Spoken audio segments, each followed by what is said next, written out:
Berita terkini, Jokowi akan tindak pejabat negara kalau tidak lakukan pencegahan karhutla di wilayah rawan titik api. Pekanbaru, Riau Bangkit TV. Joko Widodo, Presiden RI ajak para kalangan pejabat publik untuk memperhatikan titik rawan api, melalui video konfe hari ini Senin 22 Februari 2021 sekitar pukul 13.56 WIB pagi. Ini saya juga masih ingat pada tahun 2015 waktu lalu, saya ke Pulau Pisau itu ada di Kalimantan Tengah, saya turun di Kalimantan Selatan di Banjarmasin lewat darat berapa sampai 4 jam. Hal seperti ini jangan sampai kejadian lagi. Dan tadi bahwa Provinsi Riau menetapkan status siaga darurat bencana kebakaran hutan dan lahan, tegas Jokowi dalam pidatonya melalui video konfe yang dihadiri oleh Ansori dari awak media online Pekanbaru Riau. Pada saat itu bertepatan di kantor Wali Kota Pekanbaru di ruang khusus, Jalan Badak Kecamatan Tenayan Raya Kota Pekanbaru.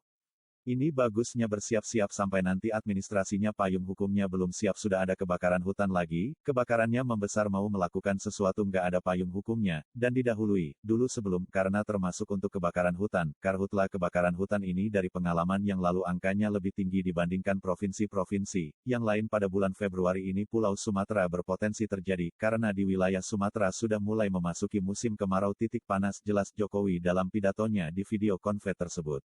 Panasnya tidak ada tinggi pada bulan Mei hingga Juli, sebagian Kalimantan dan Sulawesi juga berpotensi terjadi kebakaran hutan dan lahan, puncaknya di bulan Agustus dan September lagi. Tanggal tahun puncaknya kapan, jika persiapannya apa, dimulai dari tekanan planning yang disiapkan organisasinya dicek betul dan bekerja atau tidak pada saat nantinya panas kita sudah siap semuanya. Kan lagi beberapa hal yang harus dilakukan dalam upaya pencegahan kebakaran hutan dan lahan disampaikan oleh Presiden Republik Indonesia Jokowi, pada video konfe hari ini Senin pukul 13.56 WIB. Tanggal 22 Februari tahun 2021. Saya ulangi sekali lagi, yang pertama prioritaskan upaya pencegahan harus diprioritaskan, jangan terlambat. Di negara besar pun ada kejadian, ada semuanya sampai ada kuota yang ikut terbakar, seperti ini harus kita jadikan pelajaran sekaki. Prioritaskan pencegahan, jangan terlambat, kalau terlambat kita dengan waterbombing sebanyak apapun pengalaman kita sudah terlanjur sulit, boleh keluar kecil api, tapi segera dipadamkan, segera lakukan pencegahan, diprioritaskan. Manajemen lapangan harus terkonsolidasi dan terorganisasi, artinya di desa itu kalau ada api kecil itu sudah harus memberitahukan, segera bisa tertangani. Di depan bukan sudah terlanjur besar baru ketahuan, sulit memadamkan. Semua gerakan untuk melakukan deteksi dini, monitoring di area yang rawan, hotspot rawan gimana sih, yang harus diwaspadai, dan aktif informasi setiap hari sehingga kondisi harian di lapangan terpantau. Harian kondisi di lapangan terpantau setiap hari, manfaatkan teknologi untuk monitoring ini, dan pengawasan dengan sistem dashboard, serta hati-hati begitu kebakaran luas itu kerugian tidak hanya juta atau miliar, saya pastikan larinya pasti angka triliun. Hati-hati belum kerusakan ekologi ekosistem, tutup orang nomor satu di Indonesia tersebut. Selain itu, orang nomor satu di Indonesia itu juga mengatakan kalau ada pejabat atau dari instansi manapun tidak melakukan pencegahan dan tindakan terhadap terjadinya kebakaran hutan dan lahan, maka saya akan tidak langsung sanksinya dicopot dari jabatannya. Tutup orang nomor satu tersebut. Ansori, Riau Bangkit TV, melaporkan. Berita terkini, Jokowi akan tindak pejabat negara kalau tidak lakukan pencegahan karhutla di wilayah rawan titik api.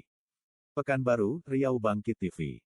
Joko Widodo, Presiden RI ajak para kalangan pejabat publik untuk memperhatikan titik rawan api, melalui video konfe hari ini Senin 22 Februari 2021 sekitar pukul 13.56 WIB pagi. Ini saya juga masih ingat pada tahun 2015 waktu lalu, saya ke Pulau Pisau itu ada di Kalimantan Tengah, saya turun di Kalimantan Selatan di Banjarmasin lewat darat berapa sampai 4 jam. Hal seperti ini jangan sampai kejadian lagi. Dan tadi bahwa Provinsi Riau menetapkan status siaga darurat bencana kebakaran hutan dan lahan, tegas Jokowi dalam pidatonya melalui video konfe yang dihadiri oleh Ansori dari awak media online Pekanbaru Riau. Pada saat itu bertepatan di kantor Wali Kota Pekanbaru di ruang khusus, Jalan Badak Kecamatan Tenayan Raya Kota Pekanbaru. Ini bagusnya bersiap-siap sampai nanti administrasinya payung hukumnya belum siap sudah ada kebakaran hutan lagi.